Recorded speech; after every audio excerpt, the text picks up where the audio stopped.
ನೋಡ್ಕೊಣಿ, ಇದೇ ಥರ ನೀನು ದಿನ 5 ಕಿಲೋಮೀಟ್ರ್ ನಮ್ಮ ಜೊತೆ ವಾಕಿಂಗ್ ಬರಬೇಕು. ಆಗ ನಿನ್ನ ನೋವು ಸಂಕಟ ಎಲ್ಲ ಓಡೋಗ್ಬಿಡುತ್ತೆ. ಇನ್ನೂ ಏನಾದರೂ ಉಳಿದಿದ್ರೆ ಅದು ನಿನ್ನ ಡಾನ್ಸಿಂದ ಕಳೆದೋಗ್ಬಿಡುತ್ತೆ. ನೀನು ಯಾವಾಗಲೂ ಖುಷಿಯಾಗಿರಬೇಕು. ನನ್ನ ನೋವನ್ನ ಮರೆಯೋದಕ್ಕೆ ಇದೆಲ್ಲ ನನಗೆ ಬೇಕಾಗಿಲ್ಲ ಮಾವ. ನೀವೆಲ್ಲರೂ ನನ್ನ ಜೊತೆ ನಗ್ನಗ್ತಾ ಇದ್ದರೆ ನನ್ನ ಬದುಕಲ್ಲಿ ನಗು ಬಿಟ್ಟರೆ ಬೇರೆ ಏನೂ ಇರೋಕ್ಕೆ ಸಾಧ್ಯ ಇಲ್ಲ. ಹಾಗಂತ ವಾಕಿಂಗ್ ಬರೋದು ಮಾತ್ರ ನಿಲ್ಲಿಸಬಾರ್ದು. ದೇಹ ಆರೋಗ್ಯವಾಗಿದ್ದರೆ ಮನಸ್ಸು ಆರೋಗ್ಯವಾಗಿರುತ್ತೆ. ಓಕೆ?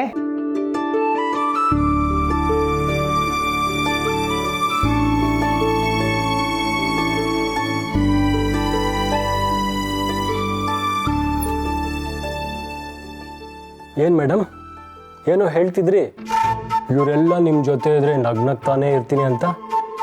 ಹಾಗಿದ್ರೆ ನಾನು ಲೆಕ್ಕನೇ ಇಲ್ವಾ? ನಾನು ನಿಮ್ಮ ಜೊತೆ ಇರೋದು ಬೇಕಾಗಿಲ್ವಾ? ಯಾಕ್ರಿ ಹಾಗೆ ಹೇಳ್ತೀರಾ? ಮಾವ ಆಗಲಿ ಅಮ್ಮ ಆಗಲಿ ಅಥವಾ ಈ ಮನೇಲಿ ಯಾರೇ ಆಗಿರಲಿ ಎಲ್ಲರೂ ನನಗೆ ಉಸಿರಿದ್ದ ಹಾಗೆ. ಆದರೆ ನೀವು ನನ್ನ ಹೃದಯ ಇದ್ದ ಹಾಗೆ. ನೀವಿಲ್ಲದೆ ನಾನು ಇರೋಕ್ಕಾಗತ್ತಾ? ಟಚ್ ಆಗೋಯ್ತು ಪೂರ್ಣಿ. ನೋಡಿದ್ಯಾ ನನ್ನ ಮಗಳು ನಿನ್ನನ್ನು ಎಷ್ಟು ಪ್ರೀತಿ ಮಾಡ್ತಾಳೆ ಅಂತ. ಒಂದು ಕೆಲಸ ಮಾಡು, ಇನ್ಮೇಲೆ ದಿನ ಬೆಳಗ್ಗೆ ನೀನು ನಮ್ಮ ಜೊತೆ ವಾಕಿಂಗ್ ಬಾ. ಆಗ ಎಲ್ಲರೂ ಒಟ್ಟಿಗೆ ಇದ್ದಾಗತ್ತೆ. ನಾನು ನಿಮ್ಮ ಜೊತೆ ವಾಕಿಂಗ್ ಬರೋದಾ? ಬೇಡ. ಬೇಕಿದ್ರೆ ನಾನು ನೀವು ಪೂರ್ಣಿ ನಾವು 3 ಜನ ವಾಕಿಂಗ್ ಹೋಗೋಣ. ಅದು ಹೇಗಾಗುತ್ತೆ? ನಂಗೆ ವಾಕಿಂಗ್ ಮಾಡು ಅಂತ ಹೇಳಿರೋದೇ ಮಾವ. ಅವ್ರನ್ನ ಬಿಟ್ಟು ನಿಮ್ಮ ಪಾರ್ಟಿಗೆ ಸೇರೋಕ್ಕಾಗತ್ತಾ? ಸಾಧ್ಯನೇ ಇಲ್ಲ. ಹೋಗೋದಾದ್ರೆ ನಾವು 4 ಜನ ಒಟ್ಟಿಗೆ ಹೋಗೋಣ. ತಂದೆ ಜೊತೆ ವಾಕಿಂಗ್ ಹೋಗೋಕ್ಕೂ ಮುಜುಗರನಾ?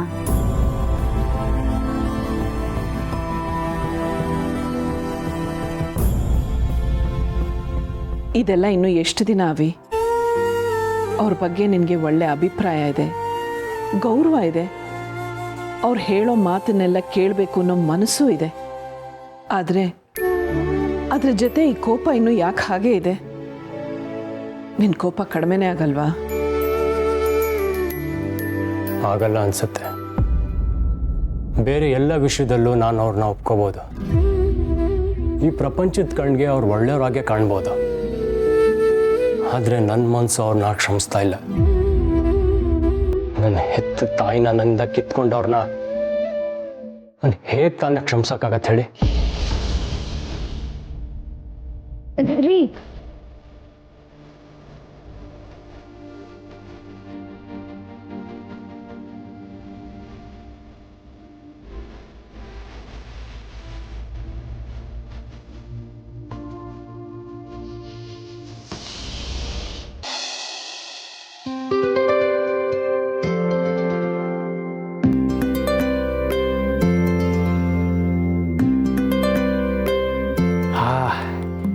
ತಿಂಡಿ ಎಷ್ಟು ರುಚಿಯಾಗಿರ್ಬೋದು ಅಂತ ಇದರಲ್ಲೇ ಗೊತ್ತಾಗ್ತಿದೆ.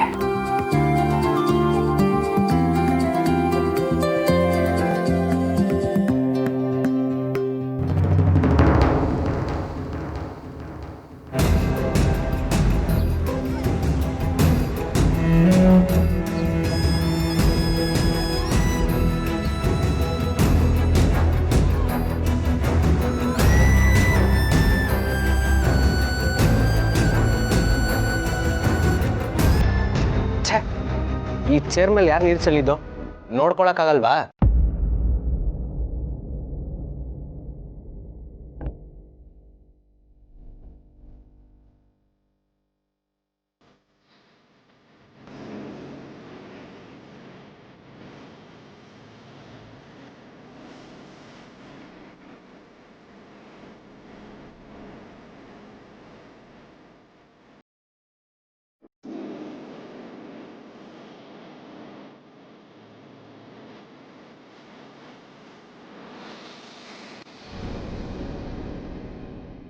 ಏನು ತುಳಸಿಯವರೇ, ತಿಂಡಿ ಇಷ್ಟೊಂದು ಘಮ್ ಅಂತಿದೆ, ಏನೇನು ಮಾಡಿದ್ದೀರಾ?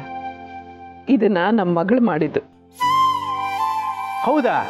ಬಡಿಸಿ ಬಡಿಸಿ, ಹೊಟ್ಟೆ ತಾಳ ಆಗ್ತಿದೆ, ನಾಲ್ಗೆ ತಾಳ್ಮೆ ಕಳ್ಕೊತಿದೆ. ಪೂರ್ಣಿ ನನಗೆ ಬಡಿಸು, ಹೇಗಿದೆ ಅಂತ ನಾನೇ ಮೊದಲು ರುಚಿ ನೋಡಬೇಕು.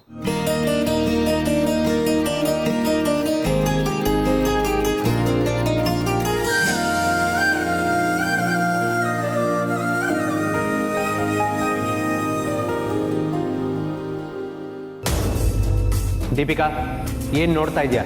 ನಾನು ಕೂತಿದ್ದೀನಲ್ವಾ, ಬಡಿಸು.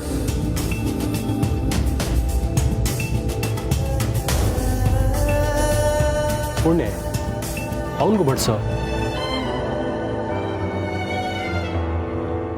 ಅದು ದೀಪಿಕಾ ಸ್ನಾನಕ್ಕೆ ಹೋಗಿದ್ದಾಳೆ, ಅವಳೇ ತಾನೇ ಗಂಡಂಗೆ ಬಡಿಸ್ಬೇಕು.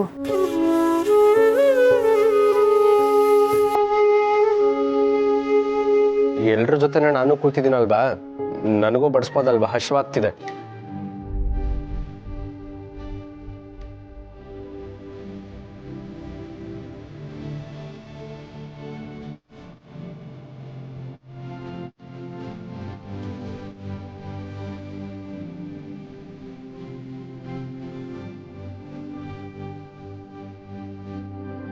ಹೇಗಿದೆಯಾ? ನಿನ್ ತರಾನೇ ಇದೆ. ನಿನ್ ಥರನೇ ಇದೆ ಅಂದರೆ ನೀನು ಅವನ್ನ ಹೊಗಳ್ತಾ ಇದೆಯೋ ಬೈತಾ ಇದೆಯೋ? ನೀವೇನಾದರೂ ಅನ್ಕೊಳ್ಳಿ. ಅದಕ್ಕೆ ಇನ್ನು ಸ್ವಲ್ಪ ಬಡ್ಸಿ. ಇನ್ನು ಸ್ವಲ್ಪ ಬಡಿಸಿ ಅಂದರೆ ತಿಂಡಿ ಚೆನ್ನಾಗಿದೆ ಅಂತ ತಾನೇ ಅರ್ಥ, ಅಂದರೆ ಹೋಗ್ಲಿದ್ದು ಅಂತಾನೆ ಅರ್ಥ.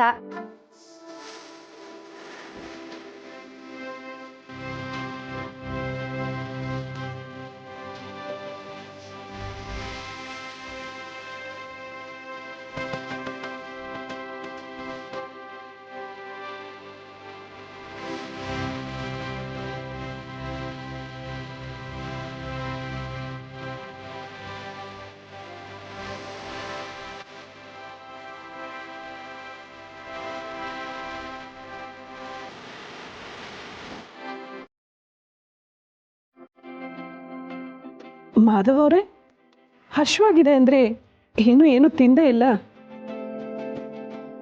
ತುಳಸಿಯವರೇ, ನನ್ನ ಮಗ ನನಗೆ ಸಿಕ್ಬಿಟ್ಟು ಅನ್ನಿಸ್ತಿದೆ.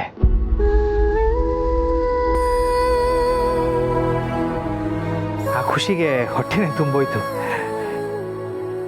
ನನ್ನ ಮಕ್ಕಳು ನನ್ನ ಜೊತೆಗಿದ್ಬಿಟ್ರೆ ಸಾಕು.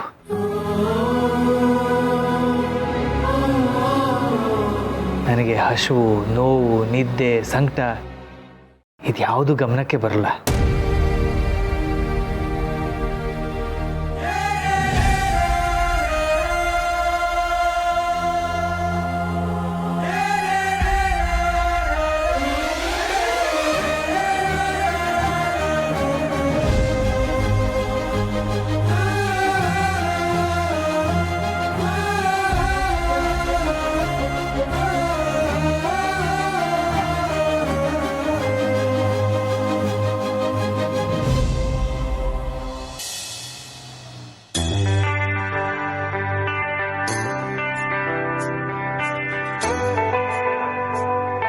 ಯಾವ ಕಡೆಗೆ ಸರ್? ಅದು ನನ್ನ ಸೀನಿಯರ್ ಫ್ರೆಂಡ್ ಒಬ್ಬರು ದತ್ತ ಅಂತಿದ್ದಾರೆ. ಅವ್ರ ಮನೆ ನಿನಗೆ ಗೊತ್ತಿರ್ಬೇಕಲ್ಲ, ಈಗ ಅಲ್ಲಿಗೆ ಹೋಗ್ತೇನೆ. ನಮ್ಮ ಮನೆಗೆ ಪದೇ ಪದೇ ಯಾಕೆ ಬರ್ತೀರಾ ಸರ್? ನಾವು ನೆಮ್ಮದಿಯಾಗಿರೋದು ಇಷ್ಟ ಇಲ್ವಾ ನಿಮಗೆ? ನಮ್ಮ ಪಾಡಿಗೆ ನಾವು ಹೇಗೋ ಇರ್ತೀವಿ, ಹಾಗೆ ಇರಕ್ಕೆ ಬಿಟ್ಬಿಡಿ. ಅಯ್ಯೋ, ನಾವು ನಿಮ್ಮ ಮನೆಗೆ ಎಲ್ಲಿ ಬರ್ತಾ ಇದ್ದೀವಿ? ನಾವು ಹೋಗ್ತಾ ಇರೋದು ದತ್ತ ಅವ್ರ ಮನೆಗೆ. ಅಲ್ಲಿ ನನ್ನ ಮಗಳು ಸಂಧ್ಯಾ ಕೂಡ ಇದ್ದಾಳೆ. ನಾವು ಅಲ್ಲಿಗೆ ಹೋದ್ರೆ ನಿನಗೇನು ತೊಂದರೆ? ಯಾಕೆ ಪಾಪು, ನಾವು ಅಲ್ಲಿಗೆ ಬರೋದ್ರಿಂದ ನಿನ್ಗೆ ಅಷ್ಟೊಂದು ಹಿಂಸೆ ಆಗತ್ತಾ? ನಾನು ನಿನ್ನ ಅಮ್ಮ ಕಣೋ. ನನಗೆ ನೀನು, ಸಿರಿ, ಮಾವ, ಸಂಧ್ಯಾ ಎಲ್ರೂ ಬೇಕು. ಅದೆಲ್ಲ ಮದುವೆ ಆಗೋ ಮುಂಚಿನ ಮಾತು. ಈಗ ನೀವು ಇವ್ರ ಮನೆಗೆ ಸೇರಿದವರು, ನಮ್ಮ ಮನೆಗಲ್ಲ.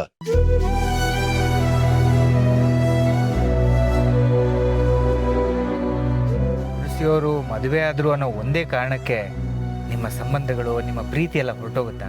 ಹೊಸ ನೀರು ಹಳೆ ನೀರನ್ನ ಕೊಚ್ಕೊಂಡು ಹೋಗೋ ಹಾಗೆ ಹೊಸ ಸಂಬಂಧ ಬಂದು ಹಳೆ ಸಂಬಂಧಗಳನ್ನ ಸಮಾಧಿ ಮಾಡಿದ್ದಾಗಿದೆ. ನೀವು ನಮ್ಮ ಮನೆಗೆ ಬರೋದು ಸ್ವಲ್ಪನೂ ಇಷ್ಟ ಇಲ್ಲ. ಹಾಗೊಂದು ವೇಳೆ ಬಂದರೂ ಸಹಾಯ ಮಾಡ್ತೀನಿ ಅಂತ ಸಿಂಪತಿ ತೋರಿಸೋದನ್ನ ನಾನು ಸಹಿಸ್ಕೊಳ್ಳಲ್ಲ. ದಯವಿಟ್ಟು ಹಾಗೆಲ್ಲ ಮಾಡಬೇಡಿ.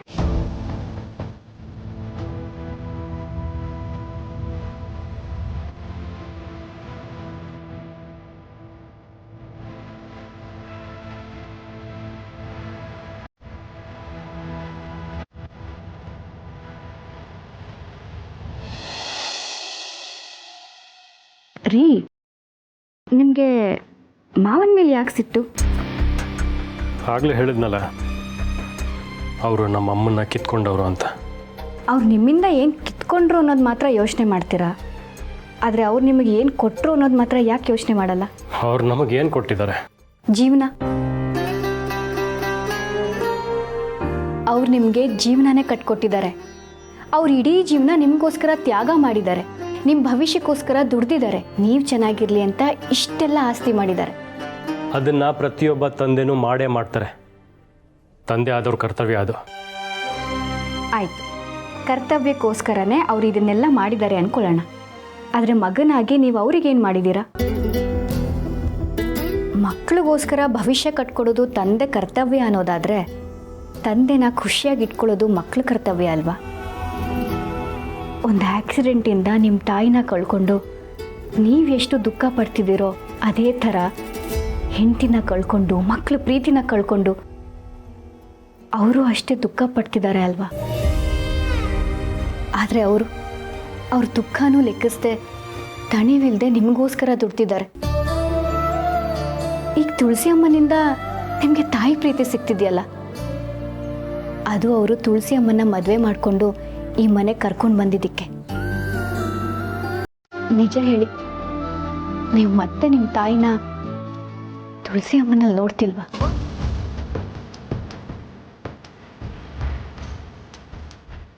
ನನ್ನ ಹೆತ್ತ ತಾಯಿ ಬೇರೆ ಅಲ್ಲ, ನೀವು ಬೇರೆ ಅಲ್ಲ ಅಂತ ತುಳಸಿ ಅಮ್ಮ ನೀವೇ ಹೇಳಿದ್ದೀರ. ಅಂದಮೇಲೆ ನೀವು ಕಳ್ಕೊಂಡಿದ್ದ ತಾಯಿ ಪ್ರೀತಿ ನಿಮಗೆ ಮತ್ತೆ ಸಿಗ್ತಿದೆ ಅಂತಾಯಿತು. ಇದಕ್ಕೆಲ್ಲ ಕಾರಣ ಮಾವನೇ ಅಲ್ವಾ? ಇಷ್ಟೆಲ್ಲ ಆದಮೇಲೆ ಅವ್ರು ಕಳ್ಕೊಂಡಿರೋ ಮಕ್ಕಳ ಪ್ರೀತಿ ಅವ್ರಿಗೆ ಯಾಕೆ ಮತ್ತೆ ಸಿಗಬಾರ್ದು?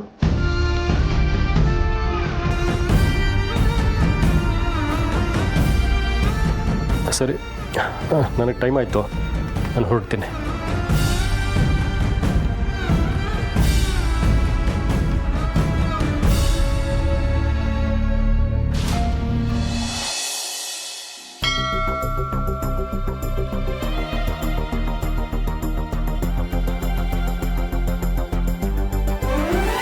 ಪವಡಿಸು ಪರಮಾತ್ಮ ಶ್ರೀ ವೆಂಕಟೇಶ.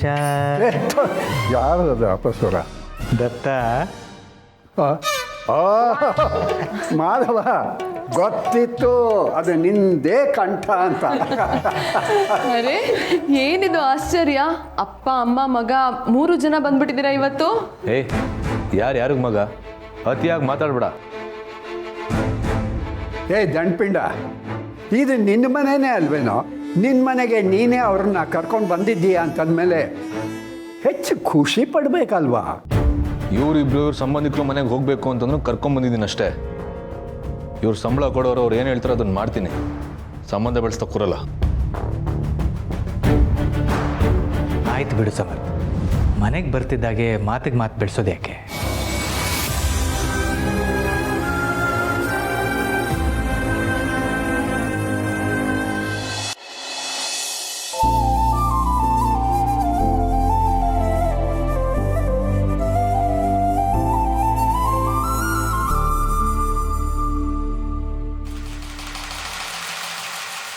ನಿಂಬೆ ಹಣ್ಣಿನ ಜ್ಯೂಸ್ ಮಾಡ್ತಾ ಇದ್ದೀನಿ, ನಿನಗೂ ಕೊಡ್ತೀನಿ, ತಂಪಾಗತ್ತೆ. ಸಕ್ಕರೆ ಬೇಡ, ಉಪ್ಪು ಹಾಕ್ಕೊಂಡು ಕುಡಿ.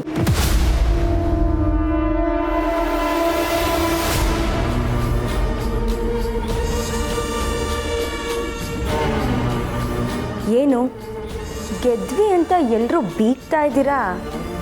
ನನ್ನ ಗಂಡ ಈ ಮನೆಯಲ್ಲಿ ಪಾಲ್ ಕೇಳಿಲ್ಲ ಅಂದರೆ ಇನ್ನು ಮುಂದೆ ಯಾವತ್ತೂ ಕೇಳಲ್ಲ ಅಂತ ಅನ್ಕೋಬೇಡ. ಅಭಿ ಇದಕ್ಕಿಂತ ದೊಡ್ಡದಾಗೆ ಪ್ಲ್ಯಾನ್ ಮಾಡಿದ್ದಾನೆ. ಅರೆ, ನಾನು ಆ ವಿಷಯದ ಬಗ್ಗೆ ಏನೂ ಕೇಳಲೇ ಇಲ್ವಲ್ಲ ದೀಪಿಕಾ. ಆದರೂ ಒಂದು ಮಾತು ಹೇಳ್ತೀನಿ, ಕೇಳಿಸ್ಕೊ. ಕೆಟ್ಟ ಉದ್ದೇಶ ಇಟ್ಕೊಂಡು ಎಷ್ಟೇ ದೊಡ್ಡ ಪ್ಲ್ಯಾನ್ ಮಾಡಿದ್ರು ಒಳ್ಳೆತನಕ್ಕೆ, ಒಳ್ಳೆ ಉದ್ದೇಶಕ್ಕೆ ಕಡೆ ಗೆಲುವಾಗೋದು. ಕೆಟ್ಟುದ್ದೇಶನಾ? ಯಾವುದು ಕೆಟ್ಟುದ್ದೇಶ? ನನ್ನ ಗಂಡನ್ನ ನೀವೆಲ್ಲ ಕಡೆಗಣಿಸಿದ್ರಲ್ಲ, ಅದನ್ನೆಲ್ಲ ಸಹಿಸ್ಕೊಂಡು ಅವನು ಇಲ್ಲೇ ಇರಬೇಕು ಅಂದ್ಕೊಳ್ಳೋದಿದೆಯಲ್ಲ, ಅದು ಕೆಟ್ಟುದ್ದೇಶ. ಮನೆಯವರೆಲ್ಲರೂ ಸೇರಿ ನನ್ನ ಗಂಡನ್ನ ಮರಳು ಮಾಡಿ ಕೊನೆಗೆ ಇದೇ ಮನೆಯಲ್ಲಿ ಇರಿಸ್ಕೊಂಡ್ರಲ್ಲ, ಅದು ಕೆಟ್ಟುದ್ದೇಶ. ಆದರೆ ಬೂದಿ ಮುಚ್ಚಿರೋ ಕೆಂಡನ ತುಂಬ ಹೊತ್ತು ಮಡ್ಲಲ್ಲಿ ಇಟ್ಕೊಳ್ಳೋಕ್ಕಾಗೋದಿಲ್ಲ. ಒಂದಲ್ಲ ಒಂದಿನ ಆ ಕೆಂಡ ಬೆಂಕಿ ಕಾರಿ ಜೊತೆಲಿರೋನೇ ಸುಟ್ಟು ಹಾಕತ್ತೆ. ಅಭಿನೂ ಹಾಗೆ. ಈ ಮನೇಲಿದ್ದಾನೆ ಅಂದ ಮಾತ್ರಕ್ಕೆ ಈ ಮನೆಯಲ್ಲಿ ನೆಮ್ಮದಿ ಇರುತ್ತೆ ಅಂತ ಅನ್ಕೋಬೇಡ. ಒಂದಲ್ಲ ಒಂದಿನ ಅಭಿಯಿಂದನೇ ಈ ಮನೆ ಛಿದ್ರ ಛಿದ್ರ ಆಗತ್ತೆ.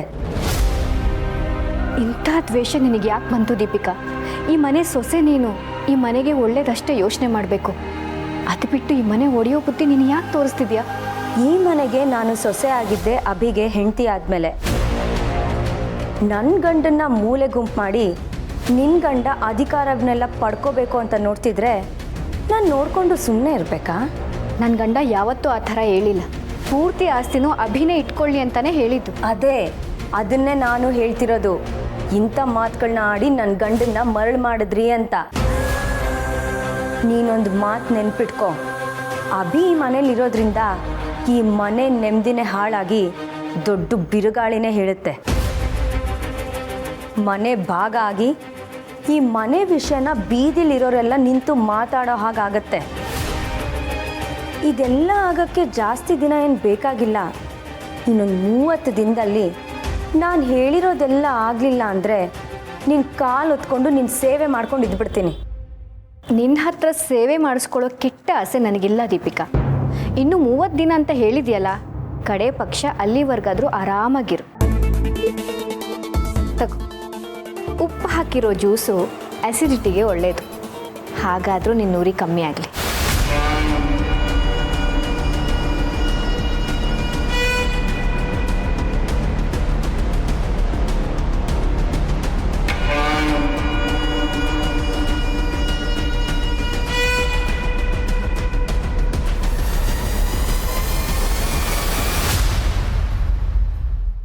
ಸರಿ, ಇದು ತಗೋ. ಏನು ಮಾವ ಇದು? ಇದು ನನ್ನ ಹೆಂಡತಿ ಮಾಡಿರುವ ಹೇರಳೆಕಾಯಿ ಉಪ್ಪಿನಕಾಯಿ. ಬೇರೆಕಾಯಿ ಉಪ್ಪಿನಕಾಯಿ ಕೊಡು ಇಲ್ಲಿ. ಮಾವ ಬೇಡ ಮಾವ, ಬಿ ಪಿ ಇದಕ್ಕೆ ನನಗಲ್ಲ. ಓಕೆ, ಸಮರ್ ತಗೊಳ್ಳೋ. ಹೆರಳೆಕಾಯಿ ಉಪ್ಪಿನಕಾಯಿ ಅಂದರೆ ನಿಮ್ಗೆ ತುಂಬ ಇಷ್ಟ ಅಲ್ವಾ? ಟೇಸ್ಟ್ ಮಾಡಿ.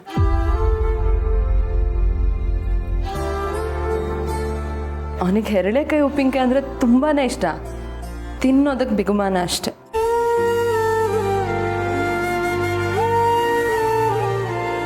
ಅವನು ಎಷ್ಟೇ ಕೋಪ ಮಾಡಿಕೊಂಡ್ರು ಅಪ್ಪ ಅಮ್ಮ ಮಗ 3 ಜನ ಒಟ್ಟಿಗೆ ಬಂದ್ರಲ್ಲ, ನನಗೆ ಅದೇ ಖುಷಿ.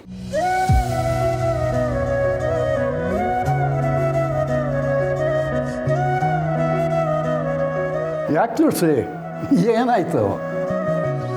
ನಾವೆಲ್ಲರೂ ಒಟ್ಟಿಗೆ ಬಂದಿದ್ದು ಖುಷಿನೇ ಮಾವ.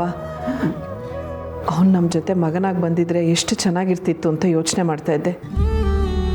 ತಾಯಿ ಜೊತೆ ಬಂದ್ರೂ ಡ್ರೈವರಾಗಿ ಬರ್ತಾನಲ್ಲ ಅನ್ನೋದು ಸಂಕಟ ಅನಿಸುತ್ತೆ. ಇದೆಲ್ಲ ಇನ್ನು ಎಷ್ಟು ದಿನಾನೋ ಏನೋ. ನಿಜವಾಗ್ಲೂ ಅವನು ನಮ್ಮ ಮನೇಲಿ ಕೆಲಸ ಮಾಡ್ತಿರೋದು ನಮಗೂ ಇಷ್ಟ ಇಲ್ಲ. ಆದರೆ ಆ ನೆಪದಲ್ಲಾದರೂ ಅವ್ನು ನಮ್ಮ ಕಣ್ಮುಂದೆ ಇರ್ತಾನಲ್ಲ ಅನ್ನೋದು ಒಂದು ಸಮಾಧಾನ. ಕೆಲಸ ಮಾಡಲಿ ಬಿಡು ಮಾಧವ. ಬದುಕು ಅಂದರೆ ಏನು ಅಂತ ಗೊತ್ತಾಗಲಿ ಅವನಿಗೂ. ಅದನ್ನು ನೀನೇ ಕಲಿಸ್ಕೊಟ್ಟಾಗತ್ತೆ. ಅದು ನಿನ್ನ ಮನೆ ಆಗಿದ್ದಕ್ಕೆ ಅಲ್ಲಿ ಎಷ್ಟೇ ಕಷ್ಟ ಆದರೂ ಕೂಡ ಸಹಿಸ್ಕೊಂಡು ಕೆಲಸ ಮಾಡ್ತಾ ಇದ್ದಾನೆ. ಬೇರೆ ಎಲ್ಲಾದರೂ ಆಗಿದ್ದರೆ ಇಷ್ಟೊತ್ತಿಗೆ ಯಾವಾಗಲೂ ಕೆಲಸ ಬಿಟ್ಟು ಬಂದುಬಿಡ್ತಿದ್ದ. ಹಾಗೇನಿಲ್ಲ, ಅವನಿಗೆ ಎಲ್ಲಿ ಬೇಕಾದರೂ ಕೆಲಸ ಮಾಡಿ ಗೆಲ್ಲೋ ಸಾಮರ್ಥ್ಯ ಇದೆ. ಆದರೆ ಅವನಿಗೆ ಅವನ ಸಾಮರ್ಥ್ಯದ ಬಗ್ಗೆ ಅವನಿಗೆ ನಂಬಿಕೆ ಇಲ್ಲ ಅನಿಸುತ್ತೆ. ನಂಬಿಕೆ ಇದ್ರೂ ಯಾಕೋ ಅವನು ನಿಮ್ಮ ಮನೆ ಬಿಟ್ಟು ಬೇರೆ ಕಡೆ ಕೆಲ್ಸಕ್ಕೆ ಹೋಗೋ ಥರ ಕಾಣಿಸ್ತಿಲ್ಲ ಮಾವ. ಅವನ ಸಿಡಕ್ತನಕ್ಕೆ ಯಾರು ತಾನೇ ಅವನಿಗೆ ಕೆಲಸ ಕೊಡ್ತಾರೆ ಹೇಳು? ಹಾಗಲ್ಲ ತಾತ. ಹೋಗಲಿ ಬಿಡು ಮಾಧವ. ಈ ನೆಪದಲ್ಲಾದರೂ ಅವನ ತಾಯಿ ಕಣ್ಮುಂದೆನೇ ಇದ್ದಾನಲ್ಲ, ಸಾಕು ಬಿಡು.